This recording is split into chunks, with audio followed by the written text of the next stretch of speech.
Do you want to know how to help someone feel safe talking to you? I'm Nicholeen Peck, and I teach parenting and good communication all over the world through the lens of the principle self-government. And in this video, we're talking about safe communication.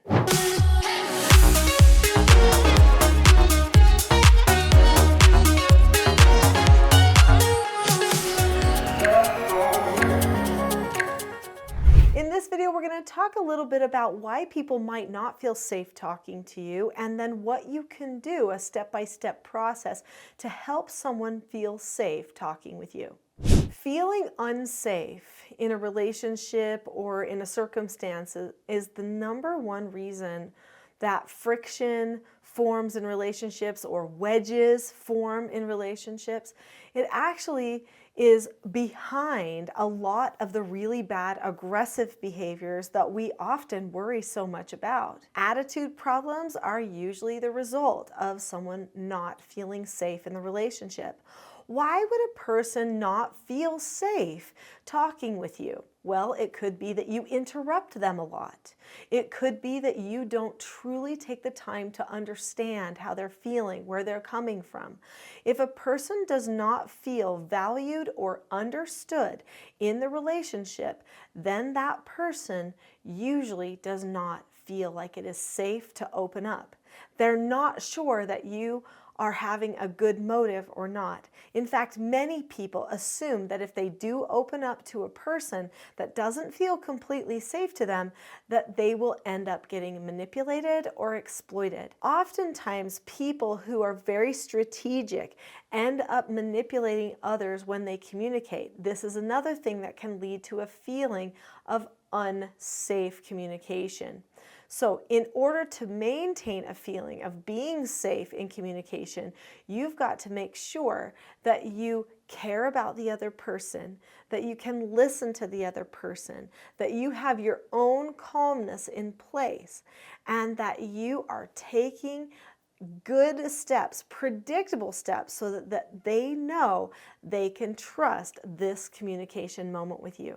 Establishing a predictable method for communication is one of the #1 things that you can do to help a person feel more at ease and safe with you so that they can trust the communication moment. I'm sure we've all had moments when we don't feel safe, and each person may experience a different thought during this time. Some people may think things like, well, your life's so different than mine, you wouldn't understand. Or a person might think something absolute like, I'm never understood by this person.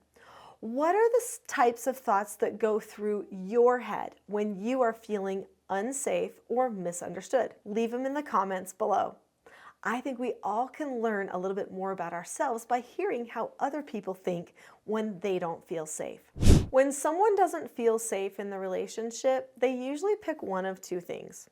They either go to silence, or they pull away from you, they put up walls, they don't want to see you, they don't want to talk to you.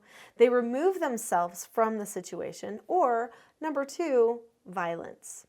They start to get aggressive and push and control and try to force. If the person that you are trying to talk to and get to open up to you is doing silence or violence, what do you do to help them feel safe? Because even the violent person is not feeling safe.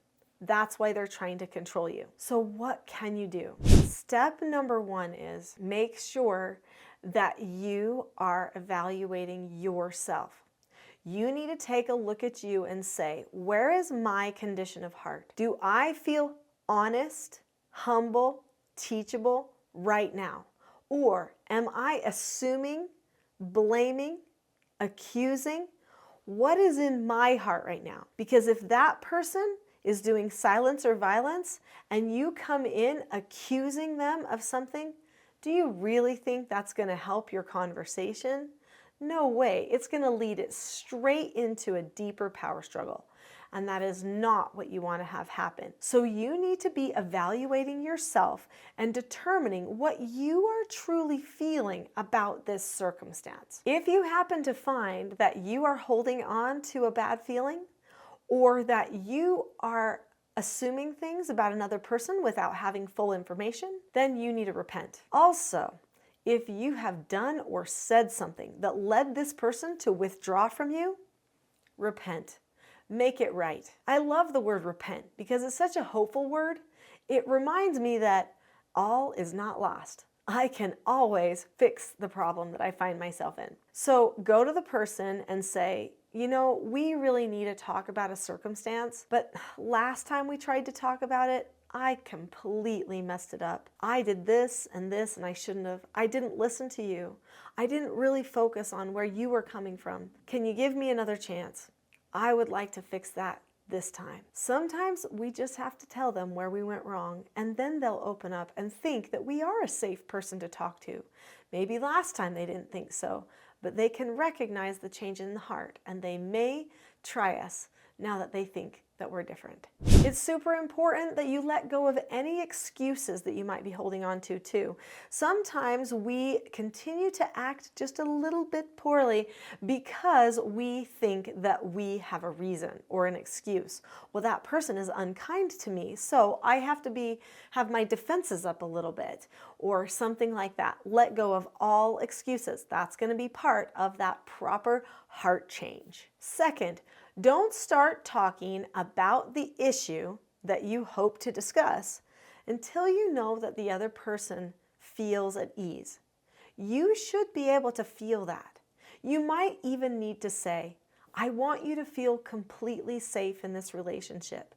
I know that I can't control that, but I do want to hear what you have to say. And so, do you feel like right now that you are safe telling me your thoughts? Because I promise, right now I'm just going to listen. Or you may lay out how you want the whole interaction to go. I would like to hear what you have to say. I'm not going to interrupt you. I'm not going to say anything except for maybe write down a few notes so that I remember what you're saying. I want to make sure that I don't forget. And then after, I'm hoping you'll take a few moments and hear where I'm coming from and the thoughts that I've had. And then after that, I'm hoping we can make a plan for how to solve this problem so we don't have a problem in the future. If you lay all of that out ahead of time, usually that puts the person at ease. It's called pre-teaching. Now, if you've subscribed to this channel already, you've heard me mention pre-teaching many, many times because that's one of the self-government skills that a person has if they're truly self-governing. Pushing things on people when they are not ready for it, when you have not properly pre-taught or put them at ease, feels unsafe. Just remember that, especially if a person has a tendency to have higher levels of anxiety. All the more reason you don't just start pushing a conversation. Sometimes you've got to give a person a moment to prepare. Of course, you can't allow the other person to control you either. So sometimes you do have to say something, and sometimes the person is using the silence as a control tactic. They don't want to ever address it. They're just going to keep saying, no, I'm not talking about it, I'm not talking about it, just so that they don't have to take responsibility. It could be that there are occasional circumstances where you need to say very calmly and in an understanding way, I know this is a hard conversation for you to have, but I do need to tell you this piece of information that you might not have had before. I feel it's important for you to know. Keep it short, keep it sweet, and just say it. Sometimes you're not going to ask, do you feel safe? Do you feel comfortable? Because that person may always say no.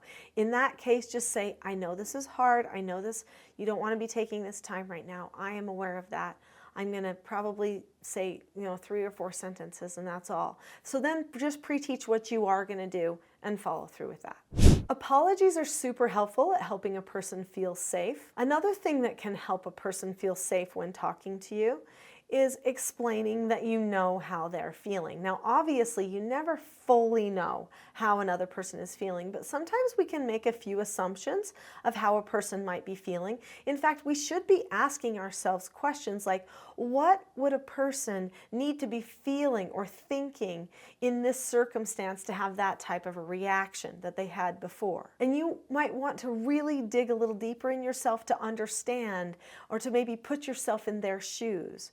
And then express, If I was in your circumstances, I probably would have done the same thing because of this. I can see I didn't handle that right. I hope you can forgive me for that.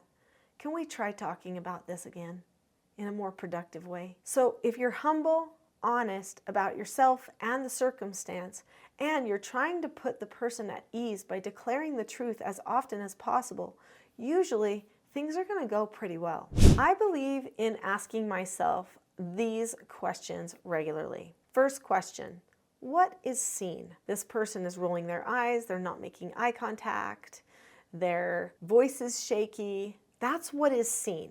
What do I know about what is seen? Well, that's the sign of agitation, of not wanting to connect. That means they don't feel safe. But let's say what is seen looks fine. My next question is going to be, what is not seen? What's going on inside that person? Because I don't feel a connection. They seem like they're doing everything most people do. It just doesn't quite feel right. So what might not be seen? Could they be worried about what my opinion is on this? Could they feel like I don't care about their point of view? What is not seen? We have to ask ourselves those questions too, because there's always what is seen and what is not seen. And if we can find the answers to what is seen and what is not seen, we usually can get at the root of the problem for that person. And if they know we understand their problem, they'll feel more safe. Don't lecture. When it's their time to speak, it's their time to speak. Just listen and repeat back to them what you've heard them say. This will let them know that you're paying attention, you're interested, and you got the message. When it is time for you to talk about your side of the scenario, talk about it in a charitable way. That means don't take too long. Make sure that you get to your point quickly so that they know you're not trying to convince them. You're just trying to lay out the facts. And facts are not your feelings. Facts are real facts, things that really can't be disputed. After everyone has been understood, you should be able to start the planning process. Now, to really carry out a great planning process, I highly recommend you learning the skill of parent counseling sessions. Parent counseling sessions can be used for anybody. It doesn't have to be parent-child. The steps to a good parent counseling session are just the steps to good open communication. I don't have time to talk about those steps here, but they are contained in my book, Parenting a House United, as well as in the TSG parenting course on my website, teachingselfgovernment.com. You can find so many resources at teachingselfgovernment.com that can help you be a safer place for people to talk about those difficult things. You can improve relationships, bonds, and problem solving just by learning the skills and principles of self-government.